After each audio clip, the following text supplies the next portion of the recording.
Tech Sideline is presented by First Bank and Trust Company, a nationally ranked community-focused bank with over 30 locations throughout Virginia, Northeast Tennessee, and North Carolina.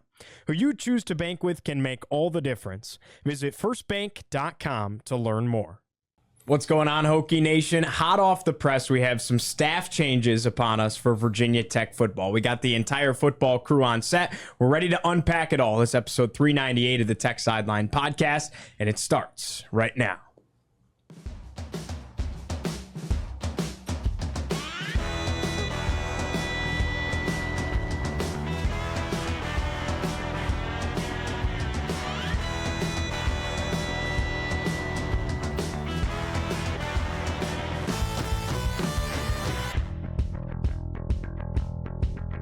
Recording on Friday, December 13th, 2024 from our high-tech studios right here at the Virginia Tech Corporate Research Center. Remember to like, subscribe, refer the show to a friend, and head over to techsideline.com. Check out all of our extensive editorial content. Your subscriptions, as always, are just $12 a month, and for Virginia Tech students, that subscription is free. Tech Sideline is presented by First Bank and Trust Company. Today's TSL podcast is also brought to you by The Hokie Way. They've launched their annual year-end stone-by-stone campaign to support Virginia Tech NIL and local nonprofits. Last year's campaign raised over $700,000 and helped bring in talent like Aeneas Peebles from the transfer portal. This is a critical fundraising campaign for many reasons, so visit thehokieway.org to learn more and to donate, and we'll drop that link right down below in the video description. I'm your host, Giovanni Heater. To my right, back to my right, Chris Coleman, our lead analyst and columnist. Across the way, senior staff writer Andy Bitter. In the fourth chair, managing editor David Cunningham. And pushing the buttons behind the scene, the mustache man, our director of media. I never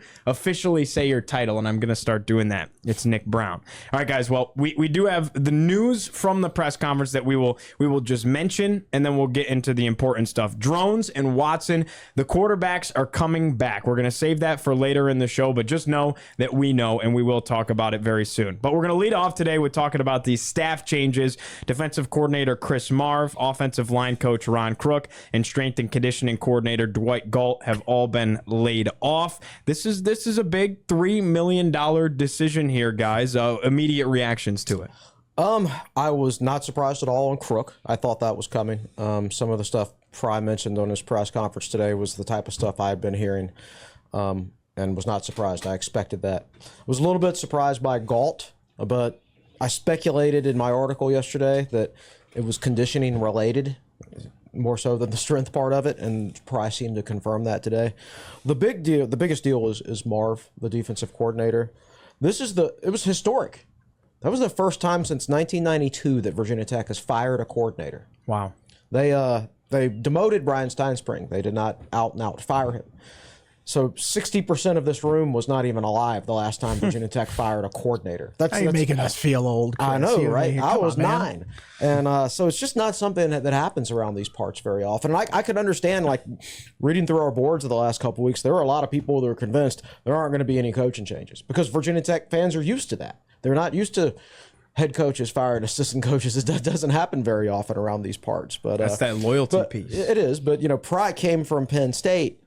He spent more times with James Franklin than he had Frank Beamer, and James Franklin has fired a lot of dudes in his years at Penn State. So to me, it wasn't all that big of a surprise. Yeah, the Marve one is interesting to me because he was the hand-picked guy by Pry to run this defense. Hadn't done it before as a coordinator, hadn't been a play caller before, and he was going to mold him to do that over the years. And this is sort of an acknowledgement that it just hasn't worked.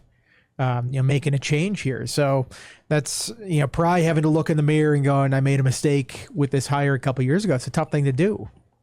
And you hear him talking about these guys that they fired this week, a little emotional at the beginning when he was talking about them. And it's tough when, Marve is a guy that he coached as a player and then worked with him along the way, coming up the ranks here. It's tough to sever that relationship or that working relationship like this. So it's a tough decision, but you heard what he said during the press conference today, or I imagine most people have read the story by the time this comes out, is that, there were a lot of second half leads that disappeared from this team. There were a lot of adjustments that didn't need to be, that weren't made in the second half this year. And I think Pry, as a defensive minded coach, can see that clearer. I mean, all sorts of people are like, oh, they kept Tyler Bowen, but they got rid of Chris Marve. It's like, I can understand that because I look at what Pry's background is, and he's a defensive-minded coach. He knows what a defense should look like, the adjustments that they should make.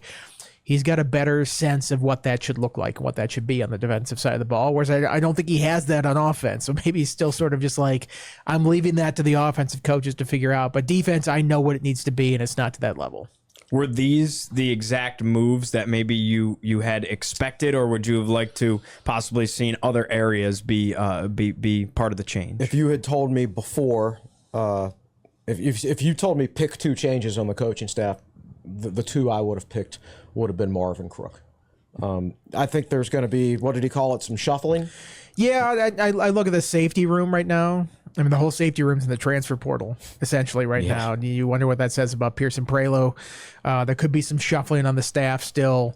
We'll see exactly how that whole thing shakes out. But that doesn't sound like there are any more just out-and-out firings in this whole thing. And you have to remember with Prelo, before he became a full-time assistant on Pry's staff, he was, I forget the exact role. Yeah, analyst he was type. Like a player development guy. Player development guy, off-field role. So it wasn't all the recruiting and stuff that was like that. So I wonder if maybe a return into that kind of role, if they're looking to fill that out there. But it'll be interesting how they structure this whole thing. Because you bring somebody as the defensive coordinator. Okay, what positions are they going to coach? Is it going to be the linebackers? Does Sean Quinn take on more responsibilities there? How they replace the offensive side. Do you keep Bowen as the quarterback's coach? Do you move him to tight ends and maybe find a different quarterback's coach on that side? I don't know. There's different possibilities they can have there, but I do think it's going to be sort of a shuffled deck by the time they actually get around to the spring. I think the thing that caught me off guard though was the Galt thing. Galt is a guy who. His father was a legendary strength and conditioning coach at Penn State for a very long time with Franklin, with Pry. They've known each other for quite some time. He came from Old Dominion, and he was, I think, the very first hire Pry officially announced. I believe you're right. As far as he's talking about Galt is our culture driver in this program. And I think it says a lot that a coach fires his strength and conditioning guy when in some aspects in this day and age, I would say, and Chris, you can agree or disagree with me, but I think the two most important hires in your program right now as a college football coach currently are, if you're going to have a general manager, your general manager, and then your strength and conditioning coach. And he fired his strength and conditioning coach. So I think that says a lot. But, when I look at the transcript of what he said earlier today, the very last thing he said in the press conference when David Teal asked him about close games, the last sentence says, quote, "But I also think in my experience in 33, 34 years, the better conditioned team gives you the best chance to win, particularly in close games." And I think there were a couple other different times during the press conference where he mentioned along those lines that he didn't think Tech was in good enough shape. And was maybe strong enough to play in those moments. So I think that was the one that caught me off guard. I think Crook and Marve, Gio, like Chris, if you had told me to, I probably would have said those two would be the most likely. But I think Galt is maybe the most interesting because, like Chris said, Chris, you weren't expecting that at all yesterday. So I think that's kind of like, where do the Hokies go from here? Obviously, Jarrett Ferguson is the guy who's going to be leading that charge in that room in the bowl game. Yeah, the Galt thing, and I asked the question in the middle of the press conference, and Pry just straight up said, I don't think we were a team that was conditioned well enough to start the year and to finish games. I mean, that's pretty blunt. That's a pretty blunt assessment of it, and it's true. I mean, you look at how they started the game, or started the season, that Vanderbilt game, they were obviously very flat early, but they looked gassed in that overtime. That Syracuse game, they looked gassed in that overtime and really didn't put up a fight in either one of those. So, you talk about the one-score games, and I think Pry has to take some responsibility on that front and the 1-12 record there in terms of his game management decisions and stuff like that. But he also says, second half adjustments, Marve, That sounds like a lot of Marve stuff there, and conditioning down the stretch, Galt, stuff like that, which is a bummer because I like Galt. Yeah. I really like. He was just a nice dude. Agreed. Like it just always comes by at practice and kind of daps you up and stuff. And I mean, he was an energy type guy, so bummer to see him go in that regard. But Pry felt they had to make a change there. For maybe more of our novice audience members, can you guys explain the financial side of this? Because when you do fire guys, especially 3 of them, I mean, it is an investment to do so. Yeah, with assistant contracts, there's no like buyout language in it. There is if the assistant is leaving, it's pretty meager compared to the head coaches. In the terms of these letters of appointment they have with assistants, they just pay it out through the term. Now, Galt was through June of 2026.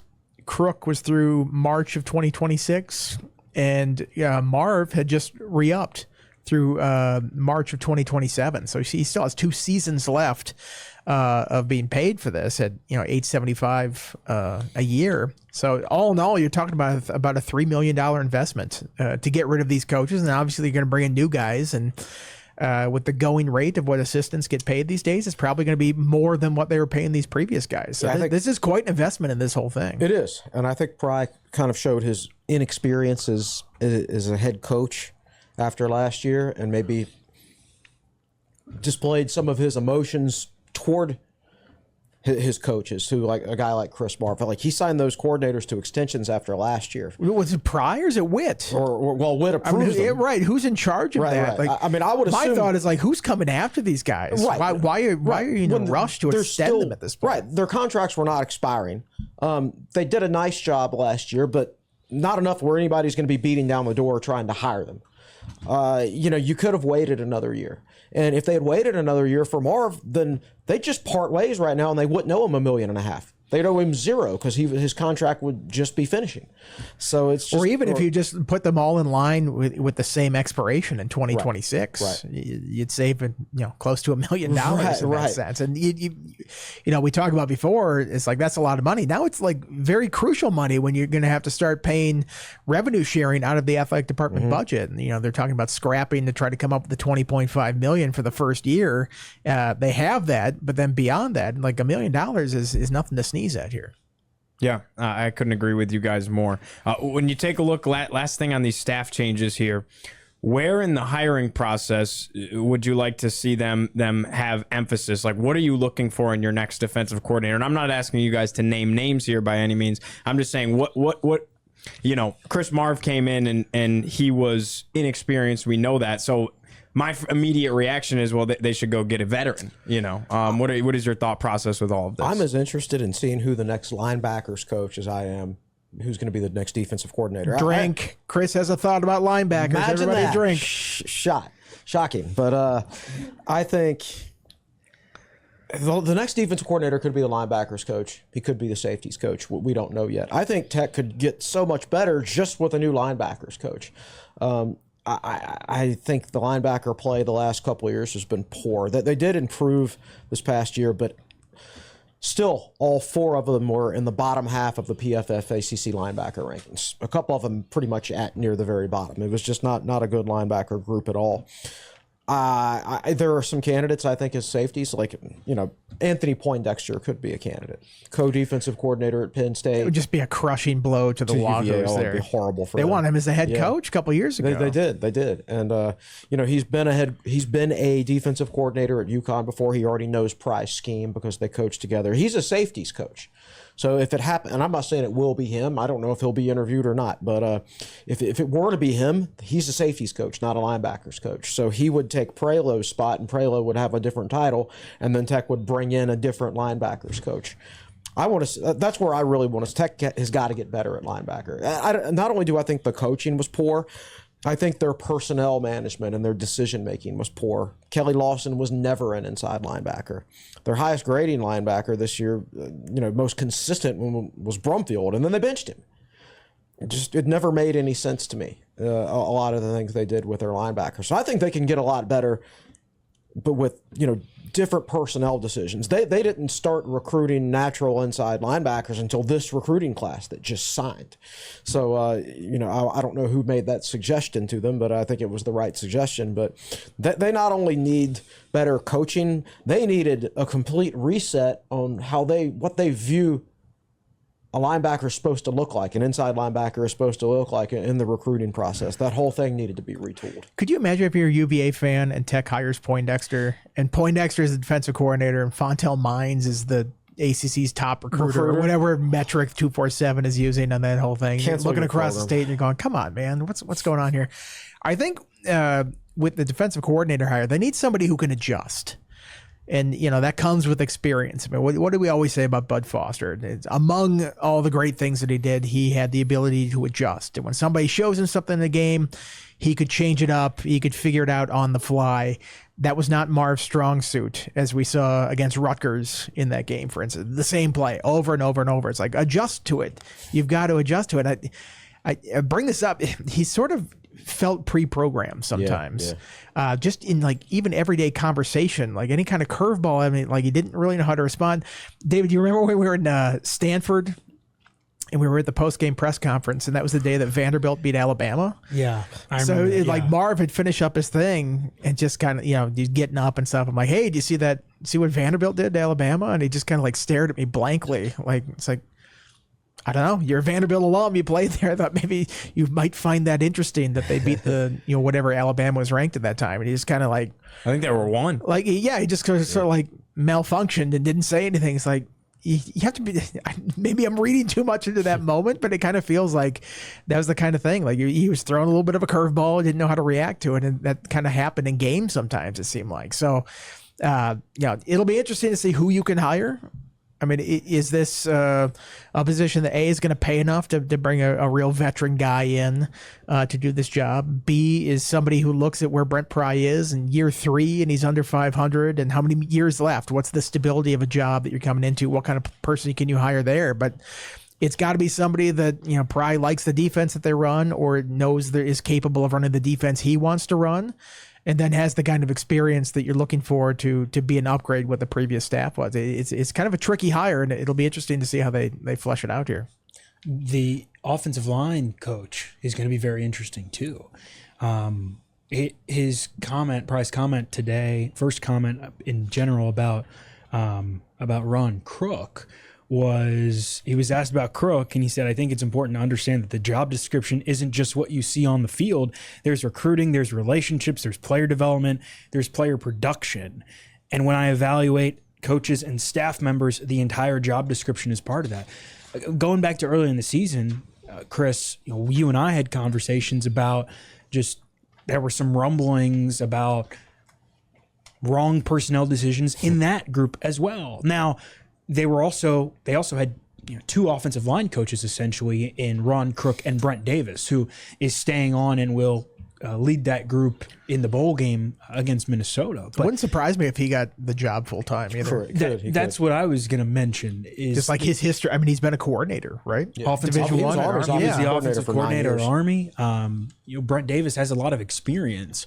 Where does Pry go there? I would say that is the area that the Hokies have lacked the most offensively, and that room is a little bare right now. I mean, you've got 4 of your 5 starters leaving. You have to be strong up front. The trenches are maybe the most important part of football here outside of the quarterback, and I think where Pry goes with this, whether it's retaining Brent Davis, a guy who obviously has familiarity with those players since he's coached them, or whether it's an outside guy, the relationship aspect, it didn't seem like it really clicked under Ron Crook. And maybe even going back to Joe Rudolph a little bit, right? This is, what did you say, Andy? This will be Tech's 9th different offensive line coach in the last since 2012? Since 2012. It depends on how you count Steiny, because he was coaching the tackles. It was Steiny and Newsome, Jeff Grimes, Stacy Searles, Vance Weiss for 6 years. That was the most stability they had at the spot. Then Joe Rudolph, Ron Crook, and then whoever this next hire will be. And then, Brent Davis, co-offensive line coach, however they do it. So and that's a lot of turnover in, 12 years. It really is. Constantly have guys going like that. And then it's probably no accident that the one guy who had a sustained run here, Vance Weiss, put a bunch of guys in the NFL. I mean, you look at how everybody that they've had, Darisaw and Brock Hoffman and Tenuta. I guess Wyatt Teller was technically on his watch. He didn't recruit him, but but he was there. So Smith. Tenuta got there. So I mean, that's a spot where it helps. Whole line in the NFL, basically. That's a spot where it helps not to be like starting over new teaching and fresh look on guys every 2 years, because it's a position where continuity matters, and you got to develop guys over a certain number of years. As we've seen, get guys out of the portal is really tough to do. Yeah, Pry said there's recruiting, there's relationships, player development, blah blah blah. He mentioned those two things. First of all, I don't think Crook was a good recruiter. Secondly, there were relationship issues there, and David talked about it, and I alluded to this in articles. But I had heard that there was some disagreements in personnel between Crook and certain players early in the season, and as it turned out, the players were proven to be right.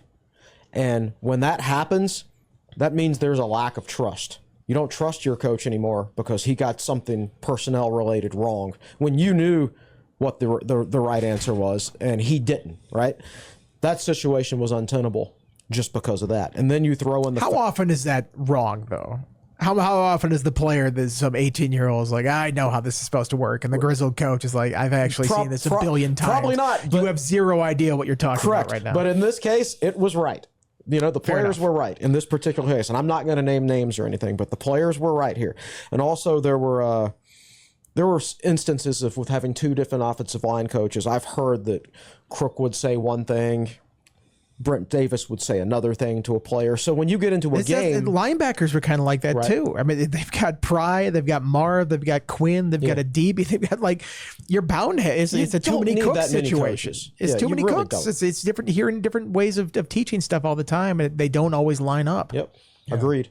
I think the most interesting thing here now is...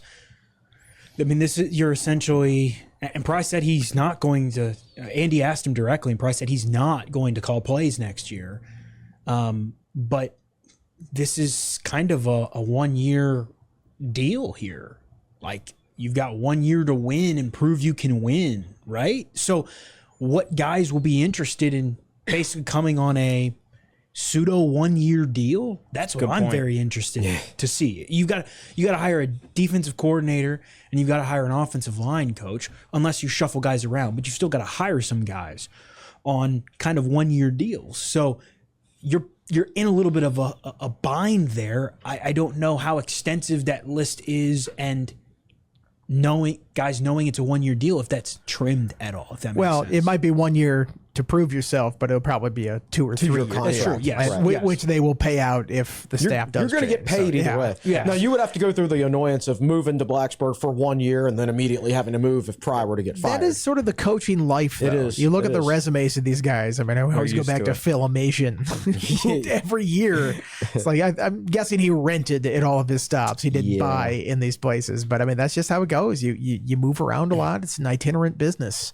So I think sometimes we make it like, oh, who's going to want to move there for a year? It's like, well, it happens. And then if it doesn't work out there, they go somewhere else and they're a hired hand there and move on to the next stop. I think, oh, goodness, where was I going to go with that? I think he said there were internal candidates and external candidates for all three positions.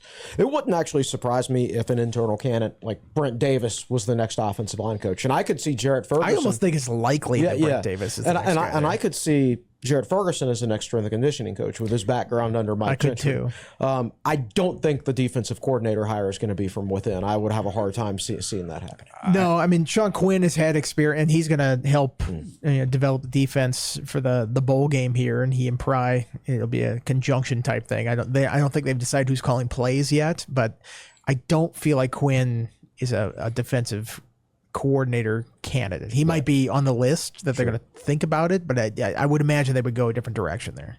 Well, as always, Tech Sideline is presented by First Bank and Trust Company, where exceptional customer service comes first. First Bank and Trust Company offers a variety of checkings and savings account options that are sure to meet your banking needs. That includes free checking, so visit firstbank.com to find the account that's right for you. All right, let's talk about these quarterbacks. A little bit of a bombshell drop during the press conference today.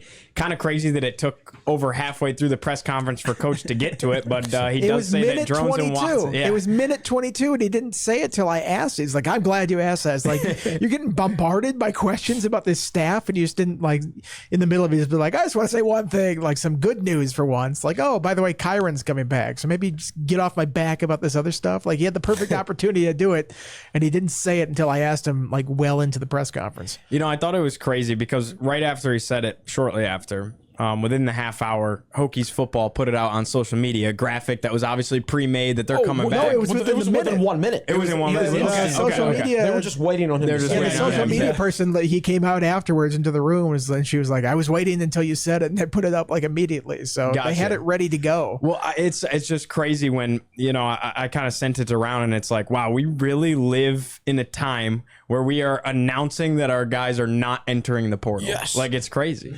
Our guy's not going to be a free agent. Yeah. It makes sense, I would say, given where Kyron is with his injury. It doesn't sound like he's going to play in the bowl game.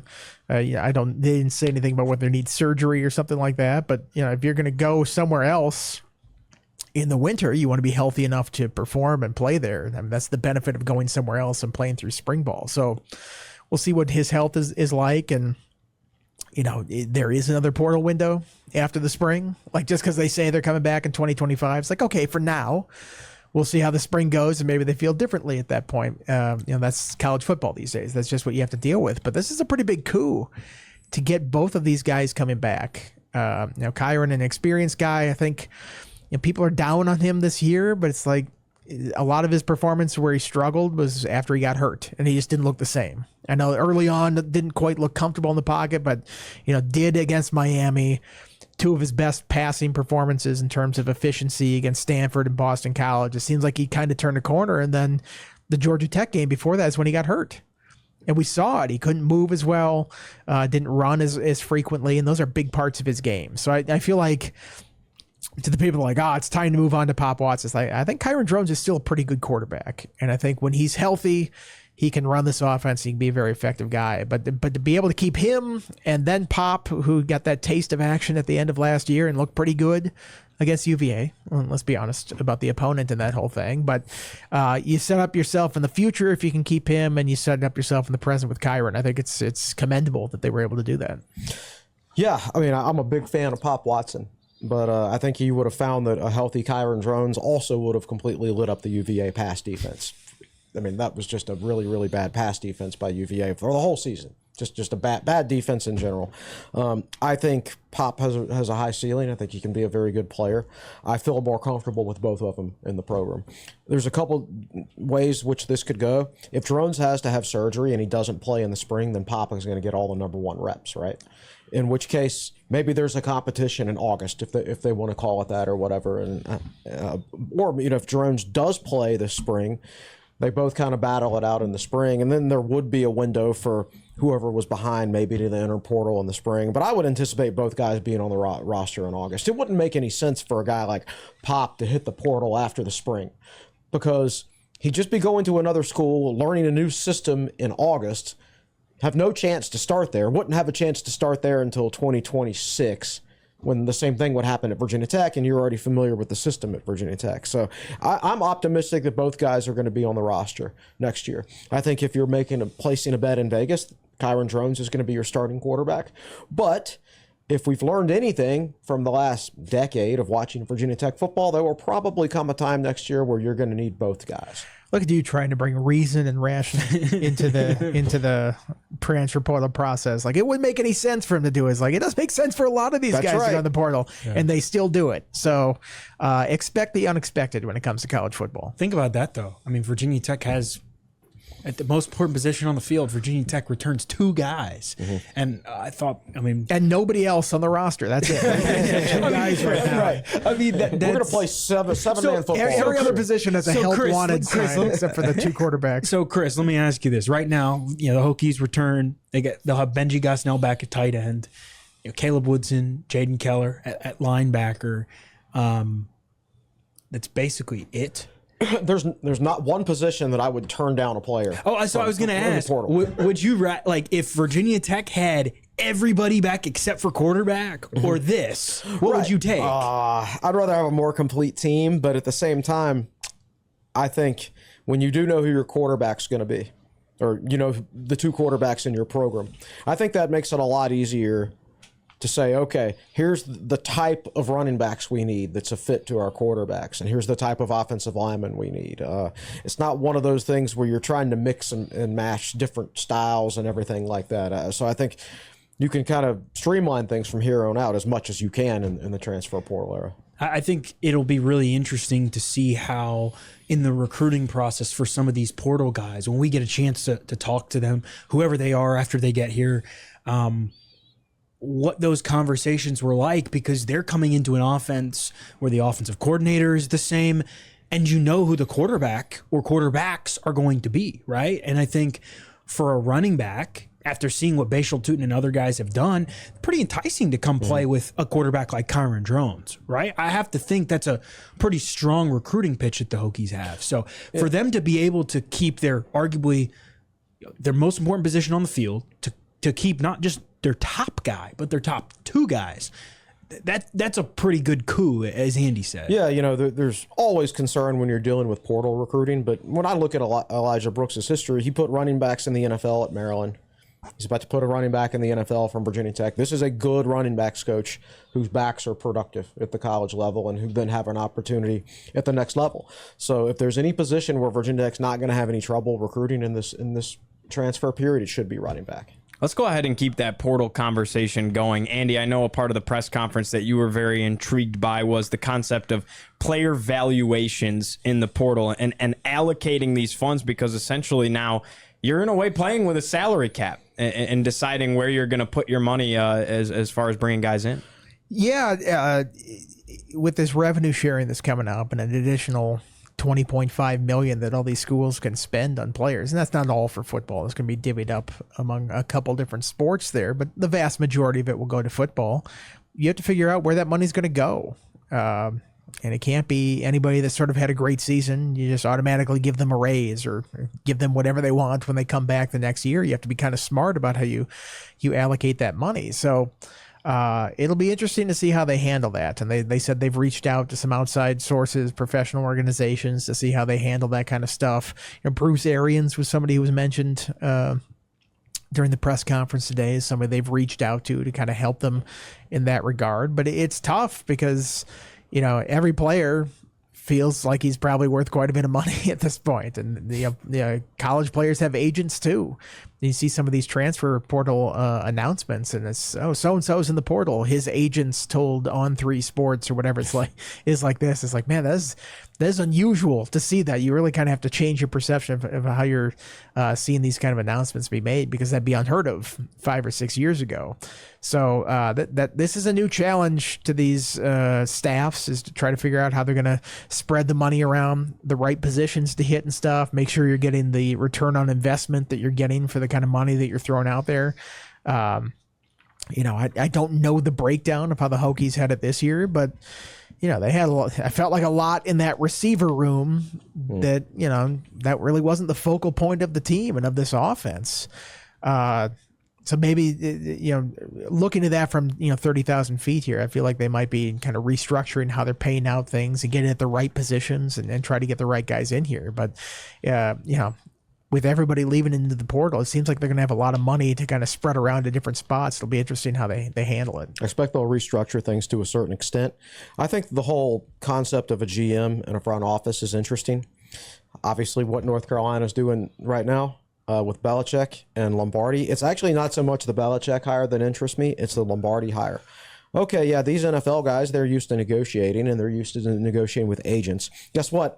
Most of these college kids, their agents aren't NFLPA recognized college kids, basically. Right, Some of them. right. There's a lot of snakes in the grass out there, and it's not like you're drafting a guy and you know you've got him for 4 years, or you sign a free agent to a 3-year deal.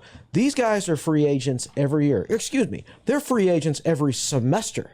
Yeah. There's no way in the NFL, because of the structure of the rules, you can build a long-term plan for success. That's a much more difficult thing to do in college because everybody's a free agent all the time.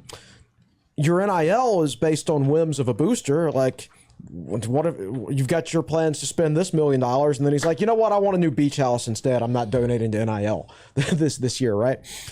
I think North Carolina is going to serve as a case study for the rest of college football.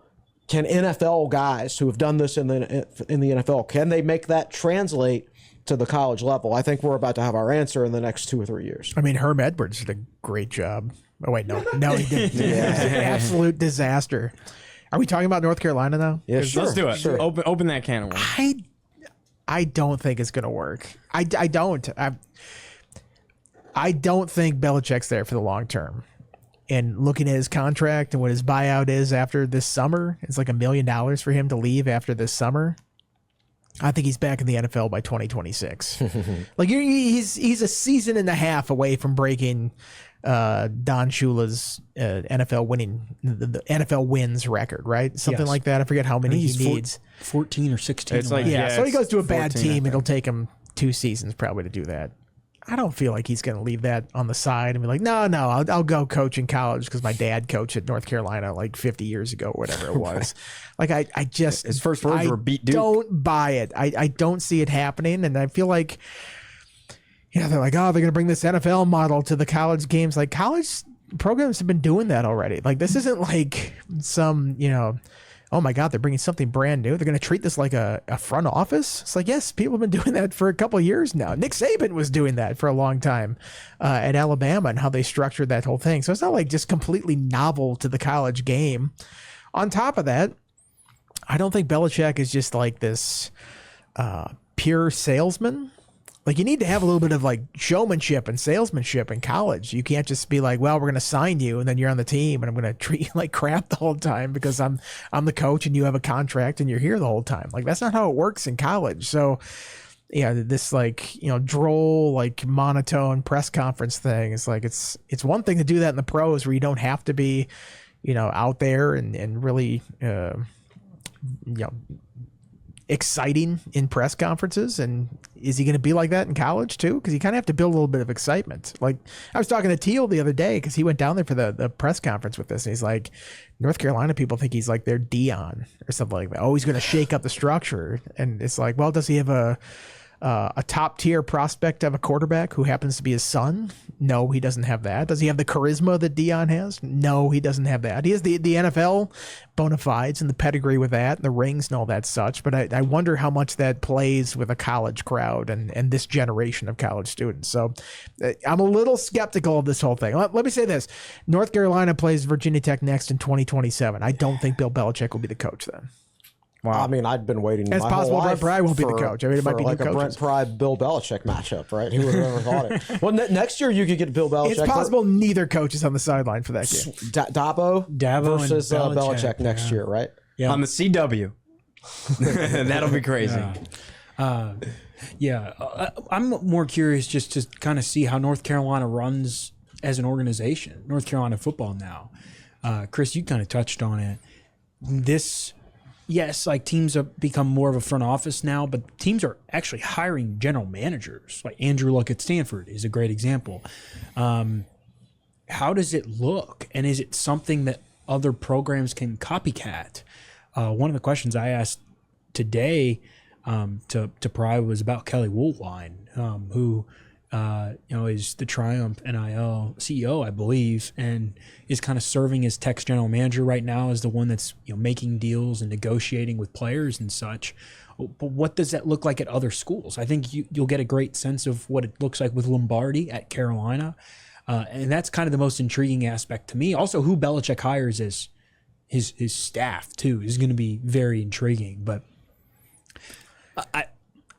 I don't know that it'll work, but it'll be fun. I mean, are we overlooking the fact that the wheels kind of fell off at the end of the Belichick NFL around there? I mean, the Patriots there was a guy named Tom Brady who I think was a big part of it. The Patriots were a poorly managed team by the end in terms of like roster situation and talent like that. I mean, Mike Lombardi went to the Raiders and he was pretty terrible with the Raiders, if I remember correctly. So Matt Patricia, with the Lions, that was obvious there. It's like, oh, they're getting the gang back together in this whole thing. It's like, they're great like 15 years ago. Are they great now? So I don't know. I have my doubts. Maybe this will be a freezing cold takes type thing in a couple of years, but I have my doubts on this one. I will say that I do think this day and age, every program needs a GM.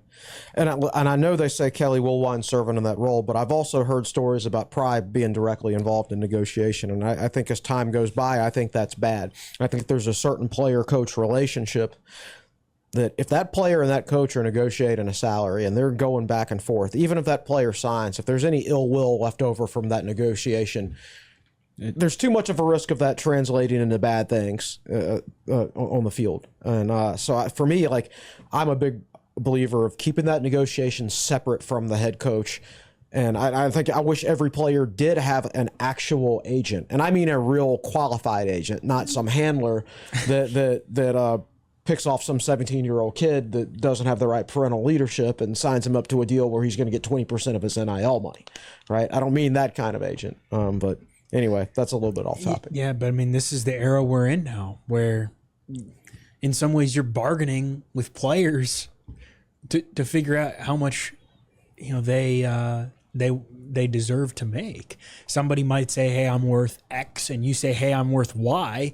If they don't like it, they might leave. So it's a new era we're in, and I'm curious to see how the Hokies handle it. I'm curious to see how North Carolina and Bill Belichick handle it. North Carolina just became a very interesting story. It's a shame that Virginia Tech doesn't play North Carolina anytime soon. That'd be pretty fun. Well, it's a shame they don't play every year. Yeah. And it's a shame they don't play West Virginia anyway. Rich Rod. Rich Rod is back. Rich Rod's back. Man, this is starting to have an old school feel to it. All of a sudden. Well, let's rail it back to Virginia Tech a little bit here. I feel like we left the last podcast a little bit afraid that the bowl game roster was going to look something like the Pinstripe Bowl. Maybe not to that extreme, but now all of a sudden with the retention of Pop's most likely going to start the bowl game here at quarterback. I think you can look at it with maybe an added level of excitement as to you're going to see a good glimpse of next year's receiver room, and you're going to see some of the guys that Virginia Tech's going to have playing big roles next year. Minnesota's got a top-notch defense.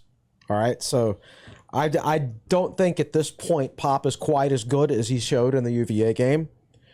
Minnesota's going to be a struggle with a backup offensive line, quite possibly no running back, quite possibly no wide receivers, and a redshirt freshman quarterback. There's a chance that his numbers in that game are really bad. So, but he's not going to be as bad as he seems because of the situation that he'll be facing. Sure. Facing a top-notch defense with a bunch of your players opted out. So I don't know if we'll learn anything in the bowl game or not. We'll see. I'll say this. When you get down to that second group on offense, there's still some interesting names there. Mm-hmm. It's like, all the receivers, maybe not there. I mean, Aiden Green, promising. Chance Fitzgerald, Keelan Adams, Chance Wiggins, seeing some of these guys or the glimpse of the future, I think that could be really interesting. Now, they're not going to be polished because they're so young out there, but I think it's more exciting than what that Pinstripe Bowl roster was. Where That's it's like true. They got down to that group of receivers. It was like walk-ons and just guys who weren't contributing. Walk-on was the leading receiver. Yeah, Luke Bussell, I believe, was the leading receiver in that game. So Jaden Payne's catch. The quarterback situation. I mean, Pop Watson is a young up-and-coming guy and not, a tight end turned quarterback turned back to tight end like Connor Blumrick was. So just kind of different situations between the two. I think even the young defenders, there's some guys that just haven't played yet that were, highly sought-after recruits or pretty well-regarded in that sense. I think it'll be an opportunity for them to go out there and show what they can do. It doesn't mean they're going to succeed, but I think there's a little more promise about what could happen in this game than the other one. Even on the offensive line, too. I mean, you got guys like Brody Meadows and Johnny Garrett. Chris, I don't know what your feelings are about that, some of those guys going forward, but they're not necessarily young because they're guys who have gotten a little bit more playing time as the year has gone on, but they're guys who all of a sudden they're the next man up. You haven't seen them in starting roles yet. So as of right now, it would be Johnny Garrett, left tackle, Bob Schick, left guard. They'll probably move Caden Moore back to center. Brody Meadows start at right guard, which is the guard spot he feels most comfortable at. And then right tackle Parker Clemens. That's 5 guys with experience. But a couple of them, we haven't seen starting before, so we'd find out more about them. And I don't know if they'd want to work in, any backups in that situation or not. I figure for this game, why not? Anything else that we did not cover, did not get to that you guys want to tee up here on the podcast? Some opt-outs. The guys that have declared for the NFL, you always kind of make fun of these guys when they're like, I'm going to the NFL. It's like, well, you're out of eligibility, so that's the next logical step. Take those declarations as a way of saying I'm opting out of the bowl game too. So Daquan Feldon, Antoine Powell-Ryland, Aeneas Peebles have all put out announcements, so they're not participating in the bowl game. A couple interesting ones still out there. Bashal Tootin, Dorian Strong, haven't heard anything from those guys. Somebody like Ollie Jennings, who I feel like should play. I mean, he doesn't have a lot of tape from the last 2 years. He's been hurt so much. You feel like he would want to go out there. Also a spot where it's not like running back where you're going to get hit 20 times, right? Like how many times are you going to get hit as a receiver? A handful, maybe. Even then, you might just run out of bounds and not get hit like that. If you're running back, it's like 20 car crashes in a game. Yeah. There's really a real risk of injury in that. So I wouldn't blame Tootin for opting out of this one. But that'll be interesting to watch because, if you get some of those guys in there, it could be a little bit better roster than what we just described. Yeah, Stephen Gusnell, Jalen Lane, too. And like defensively, a guy like Cole Nelson, Keontae Jenkins. I think Gusnell already said he's playing. Stephen Gusnell? I'm sure he's playing. Said I'm sure he is. I thought it was like a Saturday That guy's thing. out there playing with broken ribs during the season. Yeah, I thought he said on some podcast. podcast, like, oh, heck yeah, I'm playing or something like that. Yeah. So it's not going to be like a bare bones, like, oh my God, the pinstripe bowl. The pinstripe bowl was rough. I mean, that was really bad. But I am curious to see, like, you're going to see a lot of these guys, potentially the next wave, like you said, Gio, in starting roles. You're going to get a good glimpse in some areas of the future of this program. Like, maybe Caleb Spencer probably has to start at star, right? Because he's the only guy left in that room. Defensive line, Kelvin Gilliam is that guy there. Keyshawn Burgos, right? So guys who have kind of been getting maybe not consistent playing time, but getting playing time this season, and it's fluctuated. Some of these guys are going to be in starting roles. Yeah, they are. And I want to add Tech's overall numbers right now. We think they're at 72 scholarships. And if you throw out the specialists, that's 31 offensive players, 38 defensive players. So you have to maybe get a little bit of rebalancing there. But I think Tech's going to sign more portal guys than you're used to, because remember Pry said something about probably be at 90 to 95 scholarships. We'll see. So they would have to sign 18 right now to get to 90. And 23 to get to 95. There's going to be a lot of portal action this year by Virginia Tech. And I know everybody's disappointed by how the portal started out. Well, the portal always starts out like this. You don't gain anybody the first week of the portal. It's everybody going into the portal. They have to go take visits and things like that before they start committing. So Lester Duke, you already got the Tulane quarterback coming in. That's true. That's quick. Probably a little bit of tampering. And like 5 seconds after Malik Murphy's in the portal, like, we got our guy. Tulane. He's coming here. And unfortunately for Chris, Matthew McDoom committed elsewhere. Yeah. What a great name. It really is. McDoom. What's the other one you like? Beers. Yeah. The Beers brothers. The brothers Beers. Yeah. They should just get them for marketing purposes. Oh, absolutely. Like the number of beers jerseys. What is it? Rowdy Beers. Yeah. That's like the race car driver Brody Burns in like Days of Thunder, right? Very similar. But I think I would say there's a lot of people freaking out over the portal right now. I've seen that. Just relax. Check if you want to check it every day, that's fine. I have a roster management page on TSL. By all means, please use it, but don't freak out. Like save your freaking out for like mid-January if things look bad. Then, because there's a long way to go here. They'll freak out regardless. I know. I say the same thing every year. Mid-January, mid-February, mid-March, mid-April. It's constant. I think that's from a lot of fan bases. I'm not picking on Hokies fans specifically, but I get a good deal of it in my Twitter replies. I follow message board geniuses on Twitter. I've pretty much figured out that all fan bases are kind of the same. But Pry said, they've had a handful of guys on visits already. You've probably seen one or two maybe on social media, and they will continue to have some. So, commitments could roll in any time, pretty much. My dream is over, though, of having a McDoom jersey. Now, I don't think a grown man should buy a jersey with another man's name on it, but I'm willing to make exceptions in certain cases. And I would have bought a McDoom jersey. I would buy a Beers jersey. Imagine a Virginia Tech football jersey just says Beers on the back. Well, just remember when you see these commitments out of the portal, nothing's final. Right. Bayshall Tootin was a Boston College commit right before he enrolled at Virginia Tech. And who was that defensive end? Darian Varner. Darian Varner ended up at Wisconsin after committing to Virginia Tech. Yeah, so I mean, you see guys flip even after they make commitments. So, keep hope alive, I guess. If you see a guy go somewhere that you're like, oh man, I really want him on this team, it's like maybe they'll continue pushing. You might get him. They've definitely had some visits, because I was over on Green Street the other day, and at 2:00 in the afternoon, they're blaring the Enter Sandman video and stuff in Lane. So they probably walked those guys out of the tunnel or something in that regard. It's a little cold to walk through that tunnel this week. That's true. Anyway. That's true. But they were blaring the hype video on the board. All right, I think that wraps things up for today, unless anybody has anything else. For Nick Brown, behind the scenes, we appreciate you. For David, for Andy, for Chris, before I let you guys go, what's coming up editorial-wise? We're drinking from a fire hose, man. You're just trying to catch our breath at this point. Sure. And I'm sure there'll be more new. I mean, there's going to be practices next week, so we'll have some actual bowl stuff next week. But we'll see. We'll see how it plays out. I'll probably do an article early next week with like a list of potential defensive coordinator candidates. Gotcha. To the best of my ability. Transfer portal. There we go. I mean, that's the thing right now, right? We're in the transfer portal era. And some hoops.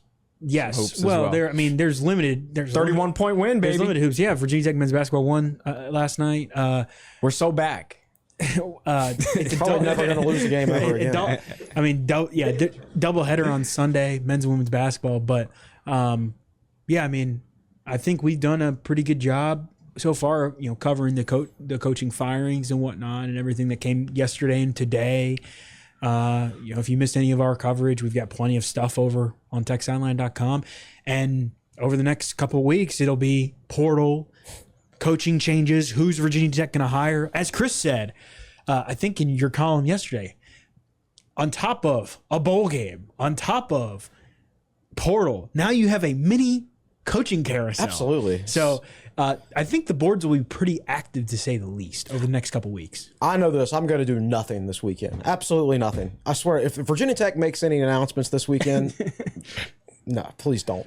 You're gonna get a 6:45 p.m. on a Saturday night or something. Mm-hmm. You're gonna get a commitment like while you're eating dinner this weekend. Absolutely, no question. For sure. All right, for Nick, for David. Oh, Nick's got something. Sorry.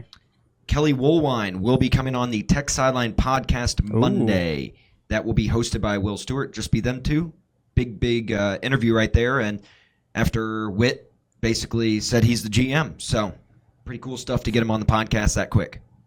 That'll be big. That'll be big. Third time's the charm. For Nick, for David, for Andy, for Chris, I'm Giovanni. And we'll see you next time on the TSL podcast.